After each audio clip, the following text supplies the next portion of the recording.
where the puck is going next in the global economy, which makes this a fitting moment to introduce a former hockey player, the Prime Minister of Canada, Mark Carney. The ability to remain calm in fast-moving, high-pressure moments has defined Mark's career. In 2008, he led the Bank of Canada and helped steer his economy through the worst market turmoil in all our lives, in our generation. In the aftermath of Brexit, he became the first non-Brit to serve as a governor of the Bank of England.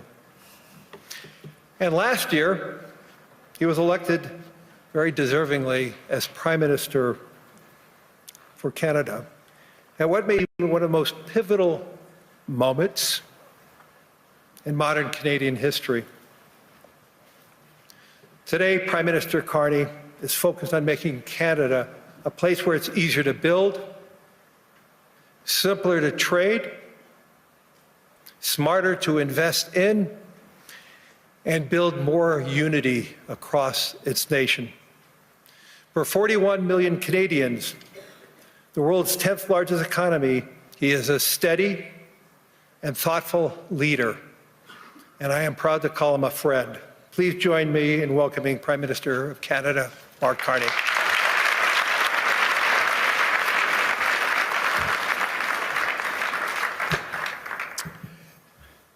Thank you very much, Larry. I'm going to start in French, and then I'll switch back to English. Merci, Larry. Thank you, Larry.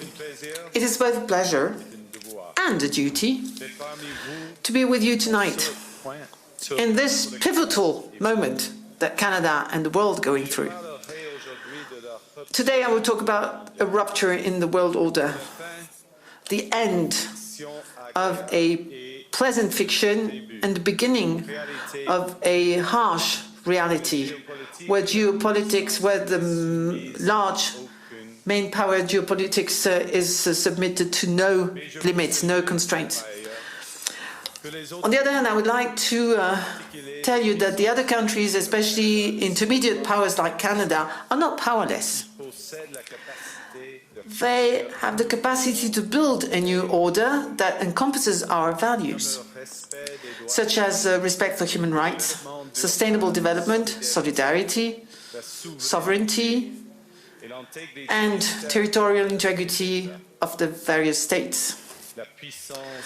The power of the less power starts with honesty. It seems that every day we're reminded that we live in an era of great power rivalry, that the rules-based order is fading, that the strong can do what they can and the weak must suffer what they must. And this aphorism of Thucydides is presented as inevitable, as the natural logic of international relations reasserting itself. And faced with this logic, there is a strong tendency for countries to go along to get along, to accommodate, to avoid trouble, to hope that compliance will buy safety. Well, it won't. So what are our options?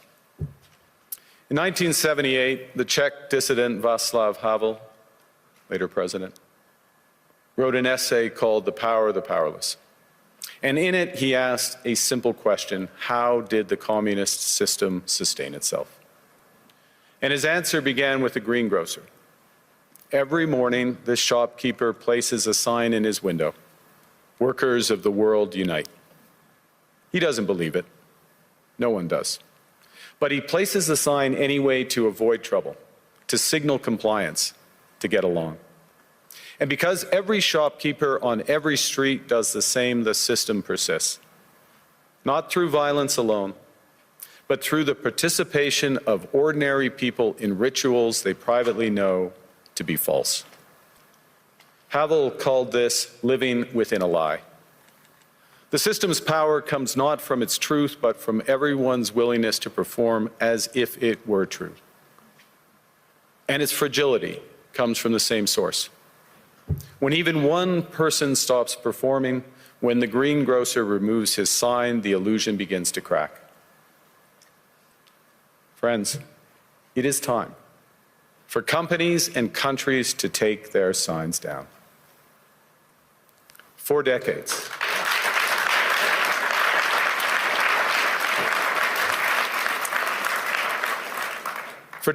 countries like Canada prospered under what we called the rules-based international order.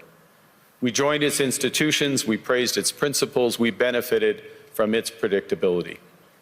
And because of that, we could pursue values-based foreign policies under its protection.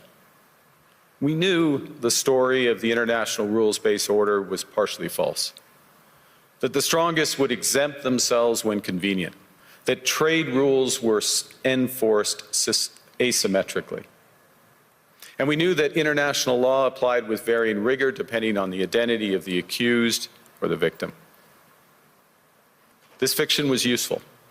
And American hegemony in particular helped provide public goods, open sea lanes, a stable financial system, collective security, and support for frameworks for resolving disputes. So we placed the sign in the window. We participated in the rituals.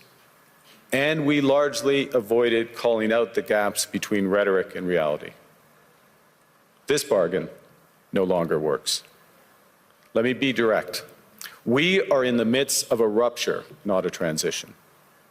Over the past 2 decades, a series of crises in finance, health, energy, and geopolitics have laid bare the risks of extreme global integration. But more recently, great powers have begun using economic integration as weapons. Tariffs as leverage, financial infrastructure as coercion, supply chains as vulnerabilities to be exploited. You cannot live within the lie of mutual benefit through integration when integration becomes the source of your subordination. The multilateral institutions on which the middle powers have relied, the WTO, the UN, the COP, the architecture, the very architecture of collective problem solving are under threat.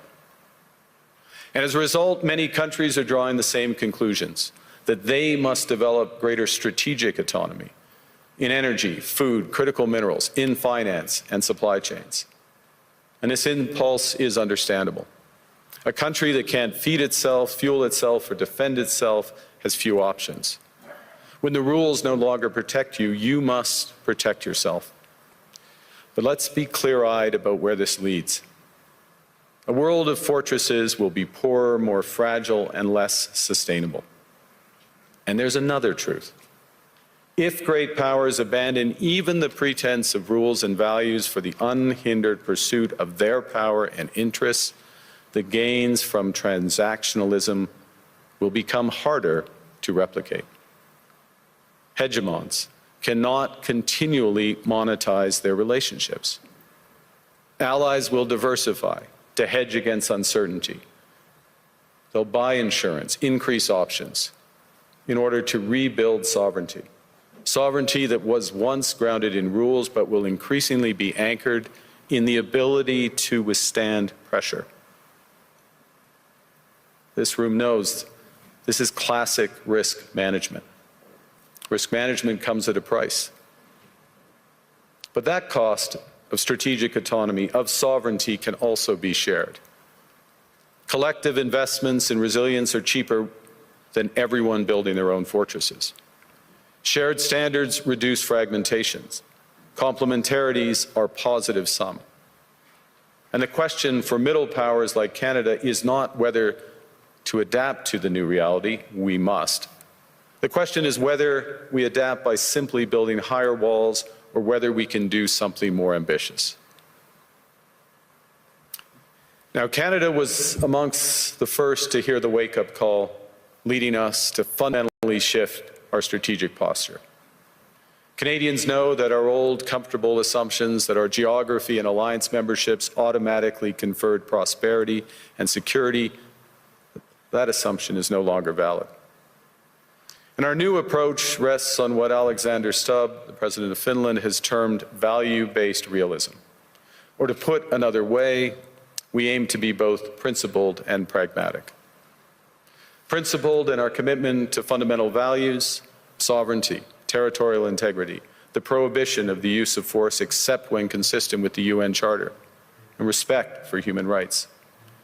And pragmatic in recognizing that progress is often incremental, that interests diverge, that not every partner will share all of our values. So we're engaging broadly, strategically, with open eyes.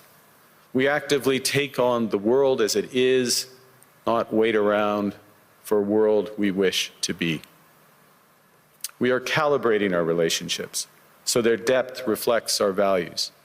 And we're prioritizing broad engagement to maximize our influence, given the fluidity of the world at the moment, the risks that this poses, and the stakes for what comes next.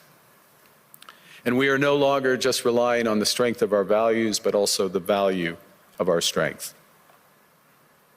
We are building that strength at home. Since my government took office, we have cut taxes on incomes, on capital gains, and business investment. We have removed all federal barriers to interprovincial trade. We are fast-tracking $1 trillion of investments in energy, AI, critical minerals, new trade corridors, and beyond. We're doubling our defense spending by the end of this decade, and we're doing so in ways that build our domestic industries.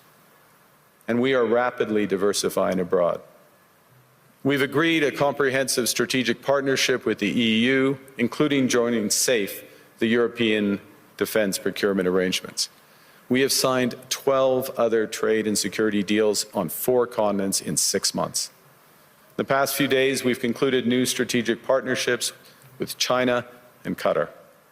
We're negotiating free trade pacts with India, ASEAN, Thailand, Philippines, and Mercosur. We're doing something else. To help solve global problems, we're pursuing variable geometry.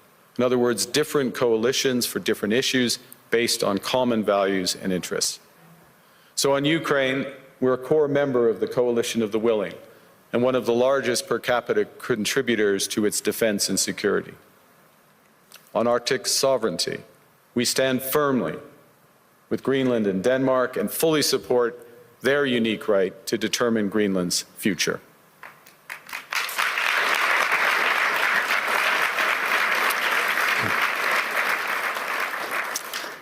Our commitment to NATO's Article 5 is unwavering.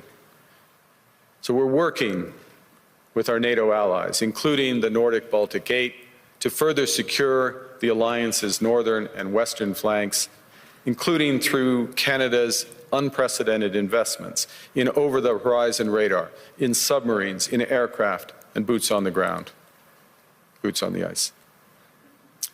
Canada strongly opposes tariffs over Greenland and calls for focused talks to achieve our shared objectives of security and prosperity in the Arctic. On plurilateral trade, we're championing efforts to build a bridge between the Trans-Pacific Partnership and the European Union, which would create a new trading bloc of 1.5 billion people. On critical minerals, we're forming buyers' clubs anchored in the G7 so that the world can diversify away from concentrated supply. And on AI, we're cooperating with like-minded democracies to ensure that we won't ultimately be forced to choose between hegemons and hyperscalers. This is not naive multilateralism, nor is it relying on their institutions. It's building coalitions that work, issues by issue, with partners who share enough common ground to act together. In some cases, this will be the vast majority of nations. What it's doing is creating a dense web of connections across trade, investment, culture, on which we can draw for future challenges and opportunities. I argue that middle powers must act together because if we're not at the table, we're on the menu. But I'd also say that great powers can afford for now to go it alone. They have the market size, the military capacity, and the leverage to dictate terms. Middle powers do not. But when we only negotiate bilaterally with a hegemon, we negotiate from weakness. We accept what's offered. We compete with each other to be the most accommodating. This is not sovereignty. It's the performance of sovereignty while accepting subordination.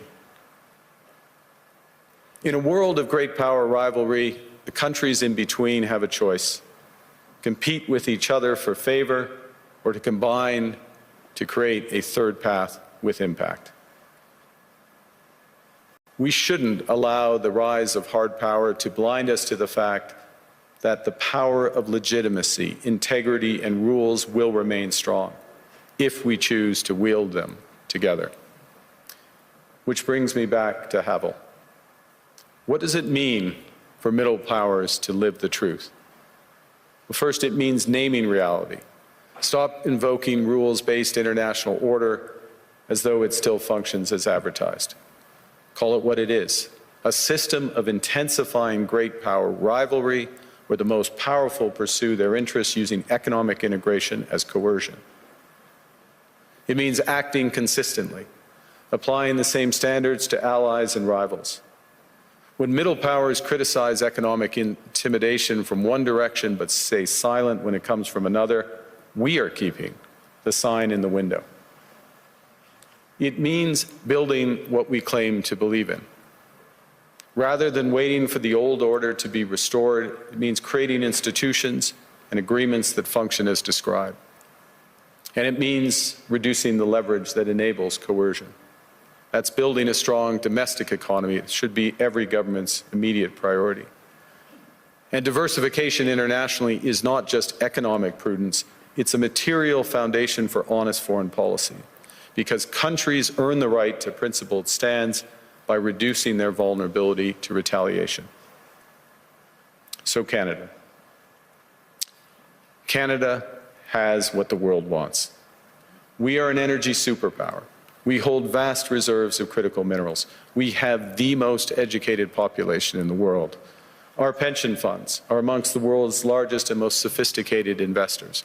In other words, we have capital, talent. We also have a government with immense fiscal capacity to act decisively. And we have the values to which many others aspire. Canada is a pluralistic society that works. Our public square is loud, diverse, and free. Canadians remain committed to sustainability. We are a stable and reliable partner in a world that is anything but.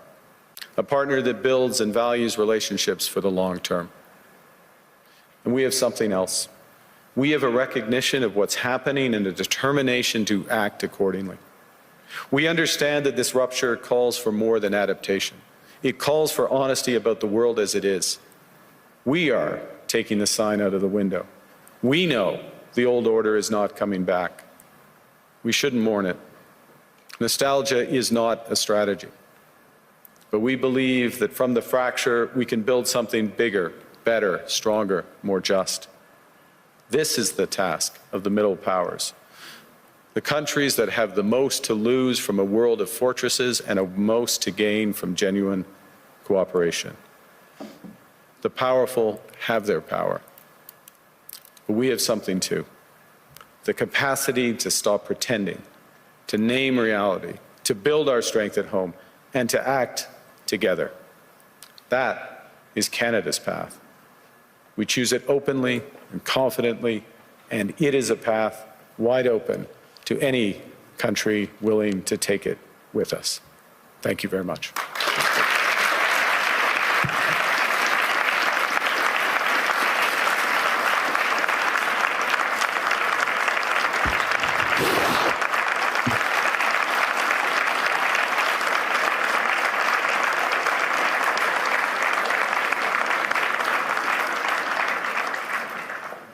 Well, thank you, Prime Minister. I don't think I've seen many standing ovations at Davos, so that was interesting.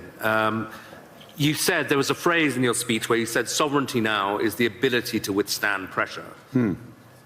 Isn't Canada almost uniquely vulnerable to pressure because of the extent of your trade dependence on the United States? Well, the proof is that we have been able to withstand the pressure, and there has been considerable pressure. I'll give you a couple of facts. We've actually created more jobs in since the tariffs were put on than the United States in absolute number. Economy is growing at the second fastest rate within the G7.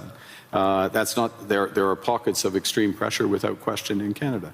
But headline, we're reacting. The second thing, and it's a fundamental point, is the recognition that we can give ourselves far more than any foreign country can take away. There's lots of efficiencies in having one Canadian market, the $1 trillion of domestic investment, and building these partnerships abroad, all of which are bigger returns than what's been lost. That's not to say we would rather not lose it, but we can withstand the pressure, and we are. And I was interested that you said basically the old world's not coming back. So you're not seeing this as a period where you just have to get through and normalcy will return.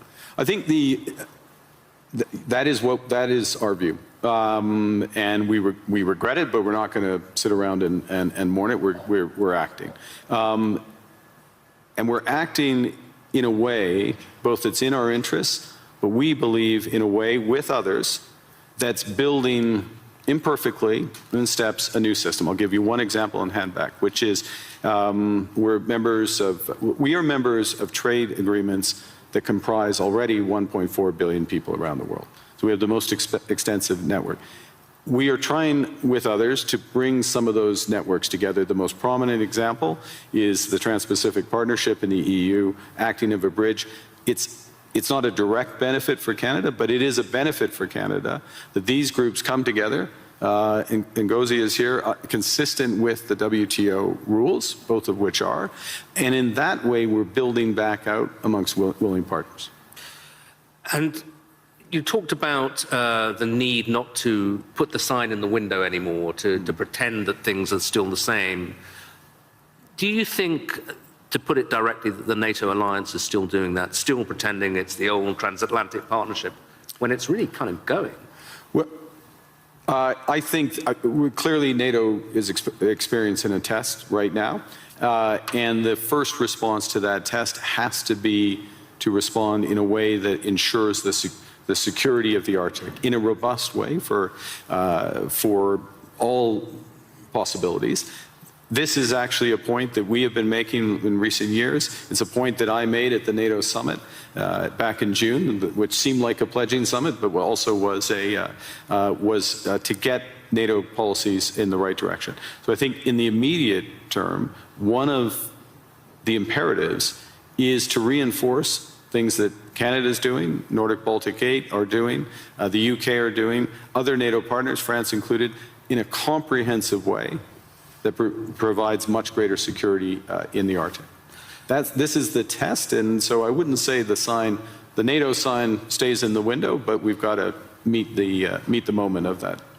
You also, a big theme of your speech was the need for middle powers to work together. Yeah. But you've just been to the other great power, to China.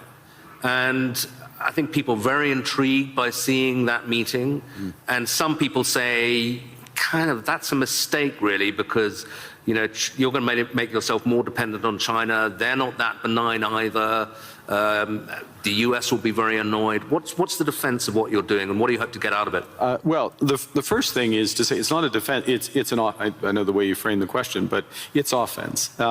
It's building out. It's something positive as opposed to against. We're for something as opposed to being against. The second is, there are very clear guardrails in that relationship. I spoke of calibration of relationships in my remarks. That's what I mean by it. But within those clear guardrails are huge opportunities in energy, both clean and conventional, obviously in motor vehicles, in agriculture, in financial services, all of which is mutually beneficial. So it's additive, and look, it's the second largest economy and it's our second largest trading partner. We should have a strategic partnership with them. Within those guardrails, and that's what we've achieved. And it is an interesting reversal, though, because I think certainly during the Biden administration, there was this sense that the Western world was trying to decouple from China, or de-risk at least. Yeah. And is now in this new world, that really going to go into reverse, and de-risking from China, because there are other risks, is less of a thing. You need, again, many in this room, this is their livelihood, you need a web of connections. And to miss out in that web some of the largest ones, United States, we already have that, China, India, Mercosur, European Union, That's a mistake. That's not managing your relationships properly. That makes you stronger, makes you more resilient. And then on top of that, I'll give you again, I'll appeal since it's in the headlines to the Nordics. Nordics plus Canada, it's 20% of global GDP. It's not the first thing people would realize, but that relationship, which is deepening for security reasons, because we're like-minded, those are the types of partnerships that I think we'll see more of. And you got a round of applause when you said something strong about standing on principle on Greenland. Do you think we can find an off-ramp on that? I mean, I'm sure you'll speak of it, but put it this way, if there isn't an off-ramp, where does this go? I strongly believe that there's a better outcome that come from the discussions that have been catalyzed in an unusual way, admittedly, but and we absolutely stand by the principles that I referenced. That solution starts with security, and a security, yes, of Greenland, but more broadly of the Arctic. Canada is foursquare contributing to that. We're at the start of a major ramp up above and beyond, so we'll be a major contributor to that. NATO has to deliver on that. We're working intensively in order to do it. As well, prosperity for the people of Greenland. In the end, it comes back to the people there, and there are opportunities to do that in ways that would strengthen all of the alliance. And when President Trump says, oh, you know, Greenland's under threat from Russia, even from China, is that for real? I would say that there are threats. Russia is without question a threat in the Arctic, without question. Russia does lots of horrible things, and I'll take the opportunity to condemn their unjustified and horrific assault on Ukraine, almost at its fourth year. They are a real threat in the Arctic, one against we need to protect, which is why we have 364 5-day air, sea, and land presence. It's why we're adding to our submarine fleet, adding to our air fighter fleet, why we're building out over-the-horizon radar to protect from Russian missile threats and others, and why we will work with our NATO partners. The threat is more perspective than actual at this stage in terms of actual activity in the Arctic, and we intend to keep it that way. Another big issue that's going to come up this week is this board of peace that President Trump is keen on. I'm not sure whether it's for Gaza or for the entire world, but apparently Canada's been invited. Are you going to join? We have been invited, and let me start by, I think we should recognize the progress that has been made in at least getting towards the end of the first phase of this process. And the activation, if I can put it that way, of the process to set up the Board of Peace is the start of phase 2. Our view is, and that's to be welcomed, and this is a positive vehicle. Our view is we need to work on the actual structure of the vehicle. You just referenced, is it for Gaza? Well, the UN resolution, Security Council Resolution 2803, references a Board of Peace for Gaza. That's where we see it becoming immediately operative, and it needs to be, in our view, it's better to be designed in that way for the immediate needs there. There are many other needs around the world, first point. Second point, it needs to coincide with the immediate full flow of humanitarian aid into Gaza. We are still not where we need to be. Conditions still are horrific, so that needs to come alongside. We think there's aspects of the governance and the decision-making process that could be improved, but we will work with others, obviously work with the United States, because we will do anything that we can to improve the situation, the horrific situation there, and to move onto a path to a true two-state solution. There's a suggestion you can get permanent membership of the Board of Peace by ponying up $1 billion. You going to write a check for that? We would write checks and deliver in kind to improve the welfare of the people of Palestine. But we want to see it delivered direct to those outcomes promoting peace, and so the mechanics and how it works that way. Okay, final question.